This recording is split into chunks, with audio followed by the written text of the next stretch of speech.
Saludos amigos, hermanos, les saluda el pastor David Cano de la iglesia CCI. Este es su programa de YouTube, Centro Cristiano Internacional La Lima.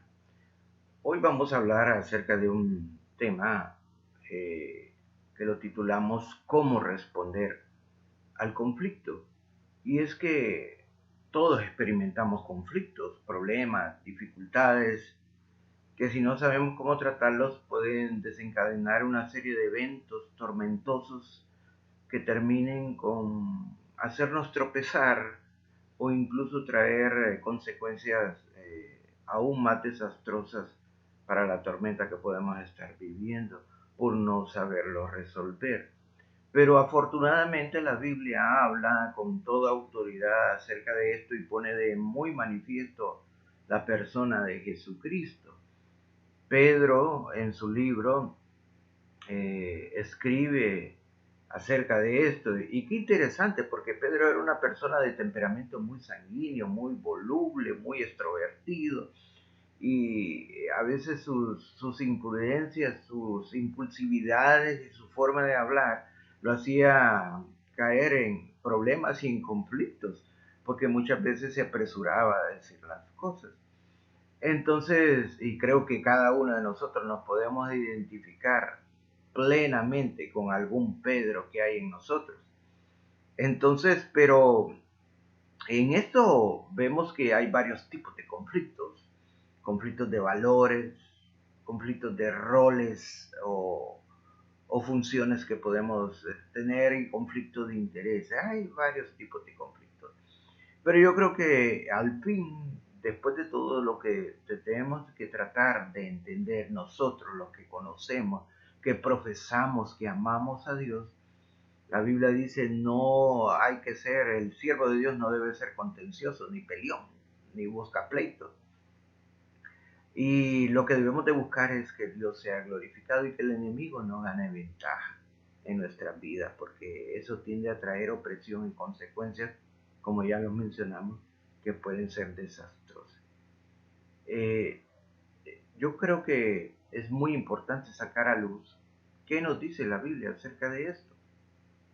Y para eso nos vamos a ir a Primera de Pedro capítulo 5, versículo 8, en la versión Reina Valera del 60, y dice así: Sed sobrios y velad, porque vuestro adversario, el diablo, como león rugiente, anda alrededor buscando a quien devorar. Pedro está hablando de un contexto donde exhorta y anima a los ancianos de la grey del Señor. Esto es, son personas que tienen autoridad dentro de las iglesias, para que de alguna manera pues no apacienten o cuiden a la grey del Señor, a las ovejas que nosotros le llamamos, no a la fuerza, sino que voluntariamente, sino que también no lo hagan por ganancia deshonesta, sino que con ánimo pronto, o sea, no por buscar un interés de por medio, y tampoco no enseñoreándose de ellos, sino que siendo ejemplos de la grey. Entonces, vemos aquí que dentro de este contexto, Pedro les dice: sed sobrios y velad, porque vuestro adversario el diablo, como león rugiente, anda alrededor buscando a quien devorar. Y es que en medio de los conflictos, nosotros vemos que se manifiestan, como ya lo dijo Pedro, que muchas veces nosotros queremos forzar a las personas a que hagan las cosas a nuestra manera y de nuestra manera. Y la Biblia dice que eso debe ser, no debe ser así. También que no debemos de hacerlo para buscar algún interés o ver que ganamos, porque la gente, nos damos cuenta que la gente no es tonta, perdonen la expresión, pero la gente sabe cuando se están aprovechando de ella. Y número 3, Pedro también aquí exhorta a que no lo hagamos también como una forma de enseñorearnos orgullosamente y con soberbia de las personas, sino que más bien debemos de ser ejemplo de ellos. Líderes hay muy pocos contados. Autoridades en persona o gerentes de una empresa hay muchos, pero no todos son líderes. Generalmente, y como lo dice John Maxwell en sus libros, líder es aquel que lo siguen las personas. pero cuando una persona no es seguida por otras, generalmente no es un líder. Puede ser un gerente o puede tener un CEO o puede tener un puesto gerencial, pero definitivamente el líder no es. Entonces, eso puede crear conflictos, no lo digo, pero aquí dentro, Pedro lo está diciendo dentro de un contexto de personas que tienen una autoridad y que eso puede crear conflictos a la hora de relacionarnos. Entonces vemos que los conflictos comienzan de una manera en que pueden afectar a las relaciones por hacer las cosas a la fuerza, por aprovecharnos de los demás y cuando nuestro orgullo tiende a sobresalir para humillar a los demás.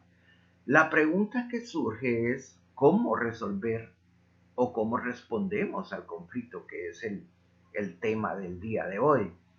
Yo creo que aquí es muy importante, número uno, tomar la actitud correcta. Primera enunciado, ¿cómo responder al conflicto?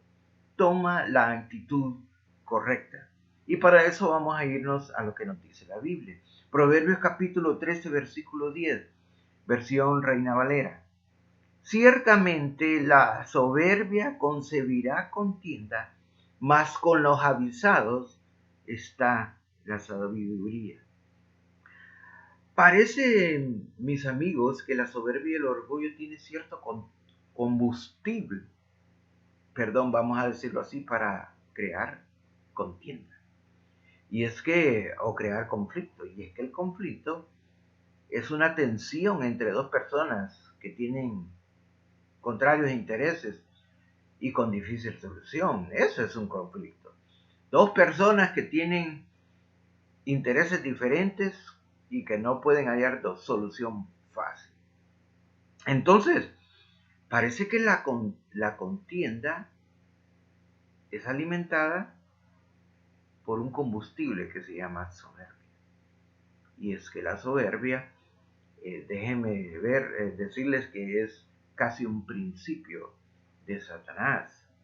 Entonces, ¿por qué? Porque eso tiende a creer de que cierta supremacía sobre los demás y cierto autoconcepto de que las personas valemos y la opinión nuestra y todo lo que decimos o hacemos vale más que lo que los demás hacen o dicen, y eso tiende a crear cierto menosprecio que ofende a las personas. Entonces yo creo que nosotros, para responder al conflicto, si muchas veces somos atacados por una persona conflictiva, debemos de adoptar la actitud correcta. Y la actitud correcta debe ser de sabiduría.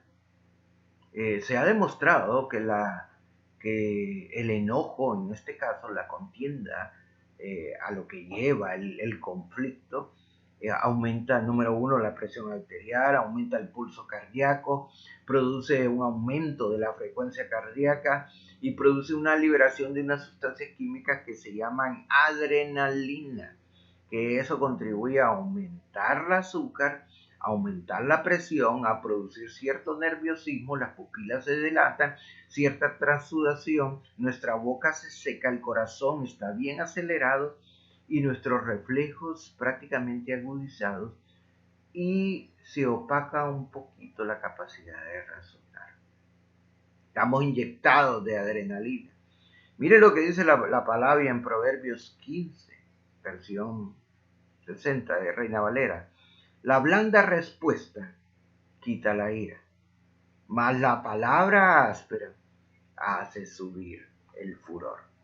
Creo que la actitud correcta de nosotros es buscar ser sabios y actuar con blanda respuesta. Muchas veces cuando nosotros aplacamos, si usted grita, el otro va a procurar gritar. Si usted siembra viento, va a cosechar turbión, mi amigo.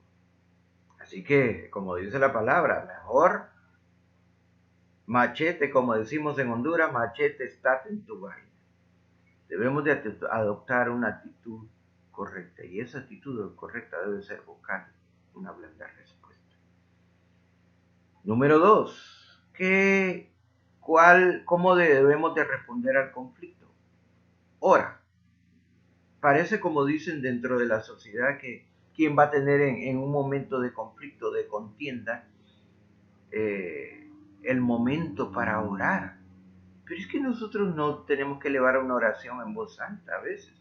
Simplemente orar en nuestro corazón y en nuestra mente, que Dios de alguna manera nos dé la sabiduría para actuar de la mejor manera y responder de la mejor manera. Como dice Joyce Meyer, ¿a dónde recurres cuando estás enojado? ¿A tu celular o a Dios? Y es una buena pregunta, porque muchas veces nosotros corremos al celular para contarles lo que nos han hecho, la ingratitud que nos han hecho, si ha sido injusta la forma en que nos han tratado, una persona conflictiva y contenciosa. Primera de Timoteo capítulo 2, 8 dice, quiero pues que los hombres oren en todo lugar, levantando manos santas, sin ira ni contienda. ¿Sabe, mi amigo? Tenemos que aprender a orar ahora en esos momentos, porque Dios es el que tiene que ser glorificado. Oremos en todo lugar, yo diría en todo momento, sin enojo y sin buscar conflicto, contienda. Número 3. ¿Cómo hacemos entonces para responder al conflicto? Ante la decepción, persevera. Hebreos capítulo 12, versículo 13. Reina Valera, sigo leyendo. Por tanto, nosotros también, teniendo en derredor nuestro tan grande nube de testigos, despojémonos de todo peso y del pecado que nos asedia, y corramos con paciencia la carrera que tenemos por delante. Puesto los ojos en Jesús, el autor y consumador de la fe, el cual por el gozo puesto delante de él sufrió la cruz, menospreciando el oprobio, y se sentó a la diestra del trono de Dios. Considerad aquel que sufrió tal contradicción de pecadores contra sí mismo, para que vuestro ánimo no se canse hasta desmayar. Me llama la atención que aquí en Hebreos el escritor dice, considerad a aquel que sufrió tal contradicción de pecadores contra sí mismo. ¿Qué es esto si no es contienda, hermanos? ¿Y sabe qué? Jesús sufrió contradicción de pecadores por decir quién era. Y es que muchas veces las personas nos pueden decepcionar, pero en esta decepción tú debes siempre perseverar. Jesús siguió hasta la cruz, aunque tuvo tal contradicción de las personas, y él no cometió ningún pecado y fue ofendido de tal manera tan humillante que fue colgado en la cruz del Calvario por nosotros, que él perseveró y su ánimo no decayó ni se desmayó, sino que se dejó colgar en la cruz del Calvario por ti y por mí. Estaba en su pleno derecho de reclamar que fueran justos y que se le hiciera justicia, porque no había hecho absolutamente nada, simplemente decir que era un hijo de Dios.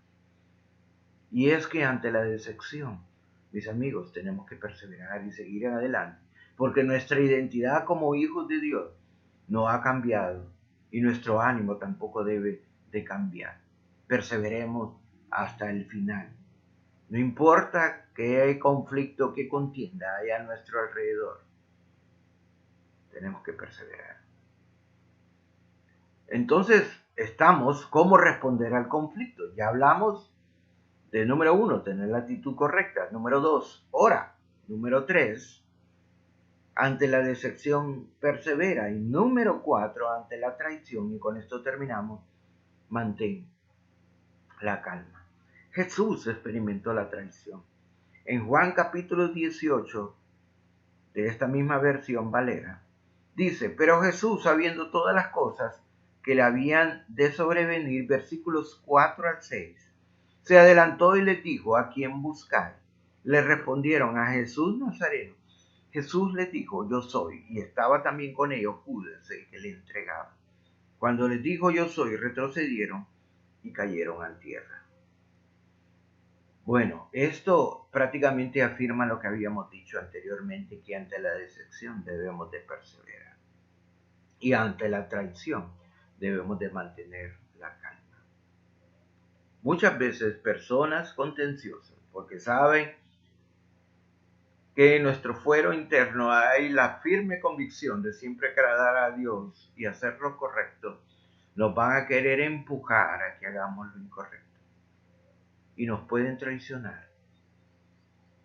Pero ¿sabes qué? Al igual que Jesús, que es nuestro digno ejemplo de imitar, tenemos que mantener la calma y decir como Jesús, aquí estoy. No he hecho nada malo. Dice la Biblia que tenía tal autoridad Jesús, espiritual y moral, que los hombres se fueron para atrás y cayeron en tierra. Debemos de aprender a mantener la calma. No gritar, no tratar de defendernos con nuestras propias fuerzas, porque el Señor ha dicho que Él está con nosotros y Él es el que nos guarda y nos defiende y nos hace justicia. No tienes que buscar conflicto, mi amigo, mi amiga, para tratar de defenderte de una posición en la que tú sabes que no has buscado conflicto.